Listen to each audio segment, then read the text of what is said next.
आज की किस स्टडीज के इस लेक्चर में बात होगी, आपकी पत्नी आपको परेशान कर रही है, इस हद तक आपका उत्पीड़न कर रही है, इस हद तक आपको प्रताड़ित कर रही है, इस हद तक आपका और आपके परिवार का अपमान कर रही है कि अब आपको ऐसा लगता है कि डाइवोर्स का केस फाइल कर देना चाहिए। तो जरा रुकिए, कुछ मुद्दों पर पहले बात कर लेते हैं, फिर आप समझिए कि आपको डाइवोर्स का केस पहले फाइल करना है या फिर आपको आपसी सहमति से मैच्योर डाइवोर्स लेकर बाहर निकलना है। और ऐसा हो सकता है कि मैच्योर डिवोर्स ही मिल जाए और आपको एक पैसा भी ना देना पड़े, बिना किसी लेन देन के आपको मैच्योर डिवोर्स मिल जाए, ऐसा हो सकता है। तो चलिए आज के स्टडीज के इस लेक्चर में आपको एक ऐसा रास्ता बताते हैं जिसके अंतर्गत अगर आपकी पत्नी आपको प्रताड़ित कर रही थी, आपका उत्पीड़न कर रही थी, आपको ब्लैकमेल कर रही थी, आपके साथ मारपीट कर रही थी, आपके साथ क्रूरल्टी कर रही थी, आपके पूरे परिवार का अपमान कर रही थी, तो फिर ऐसी परिस्थिति में आपको डाइवोर्स का केस अभी फाइल करने की आवश्यकता नहीं। अभी आपको दूसरा केस फाइल करने की आवश्यकता है और ऐसी परिस्थिति में आपको बिना किसी लेन देन के एक पैसा नहीं देना पड़ेगा और आपको मैच्योर डिवोर्स मिल सकता है। जय जिनेंद्र हूं, केस जैन। वीडियो को लाइक और शेयर कर दीजिए और इस तरह के जजमेंट्स का पैकेज पाने के लिए जिसमें लगभग आपको 200 जजमेंट्स मिलती है, किसी जानकारी दिए गए नंबर पर आप संपर्क कर सकते हैं। चलिए शुरुआत करते हैं। मैच्योर डिवोर्स सबसे अच्छा माना जाता है और इसमें सबसे बड़ी बात ये होती है कि सारे केसेस को, दोनों पक्षों के सारे केसेस को भी यहीं पर निपटा लिया जाता है। यानी डिवोर्स के साथ साथ सारे केसेस भी समाप्त हो जाते हैं और न्यायालय भी मैच्योर डिवोर्स पर अक्सर जोर देती है। और मैच्योर डिवोर्स तभी मिलता है जब आप डायरेक्ट केस फाइल ना करके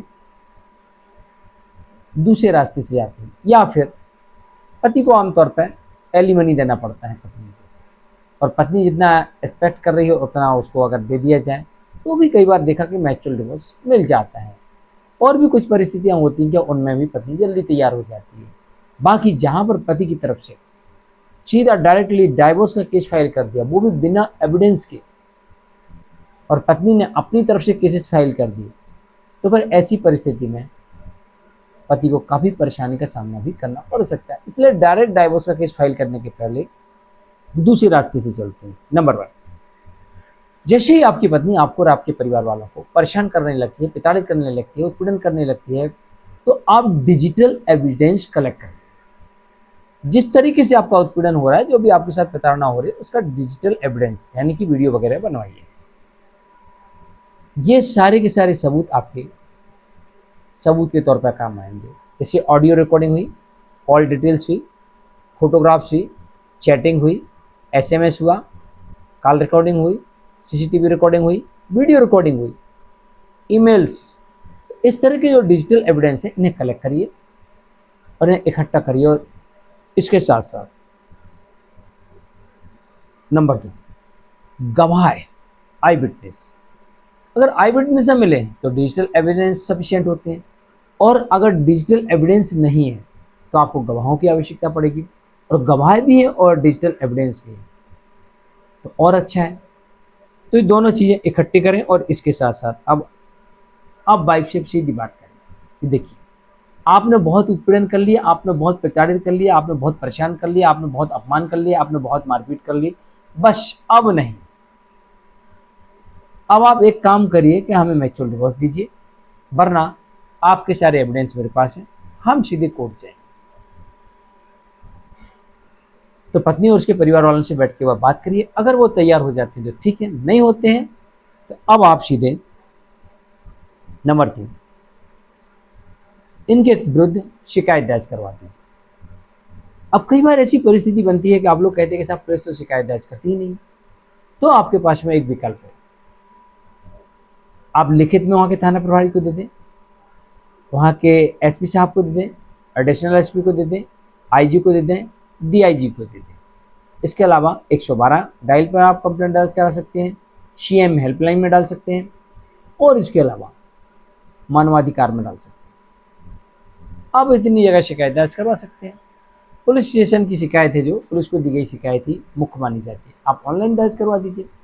अगर पुलिस कोई भी एक्शन नहीं लेती है थोड़ा वेट करिए 30 दिन, आरटीआई लगाइए, कोई एक्शन नहीं उनकी तरफ से, कोई रिप्लाई नहीं, कुछ नहीं, या उन्हें क्या लिख के दिया है, उन्हें कोई कार्रवाई नहीं करेंगे, आप उठाइए सीधा और कोर्ट में सभी सबूतों के साथ अपने वकील साहब के माध्यम से केस फाइल करवा दीजिए, जहां पर पति सहित पूरे परिवार के लोग बीएनएस के धाराओं में केस दर्ज करवा सकते हैं। पति के परिवार की महिलाएं घरेलू हिंसा अधिनियम के अंतर्गत करवा सकती हैं, और पति के परिवार के जो बुजुर्ग हैं वो सीनियर सिटीजन एक्ट का प्रयोग कर सकते हैं।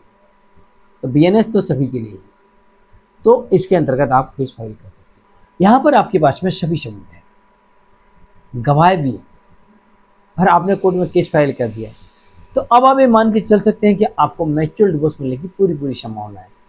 तो सीधे डाइवोर्स जाने की बजाय आपके साथ जिस तरीके से उत्पीड़न हुआ है, आप उनके सबूत इकट्ठे करिए और गवाह इकट्ठे करिए, और सबूतों और गवाहों के आधार पर आप कोर्ट में सीधा केस फाइल करिए, और इसमें आपको म्यूचुअल डिवोर्स मिल सकती है, और म्यूचुअल डिवोर्स में आपको एक पैसा नहीं देना पड़े, ऐसा हो सकता है, और दोनों पक्षों के सारे केसेस भी इसमें खत्म हो जाएंगे, ना बिना किसी लेन देन के म्यूचुअल डिवोर्स भी हो जाएगा और सारे केस भी यहाँ पर खत्म हो सकते हैं। और अगर आपने डायरेक्टली सीधे डिवोर्स का केस फाइल कर दिया, वाइफ आपके ऊपर तमाम केसेस कर देगी। अब आपके पास सबूत हैं तो ठीक, नहीं है तो आपका डिवोर्स डिसमिस भी हो सकता है और आपको बाकी केसेस का सामना भी करना पड़ सकता है। आज के लिए इतना ही। मैं मुकेश जैन, नमस्कार।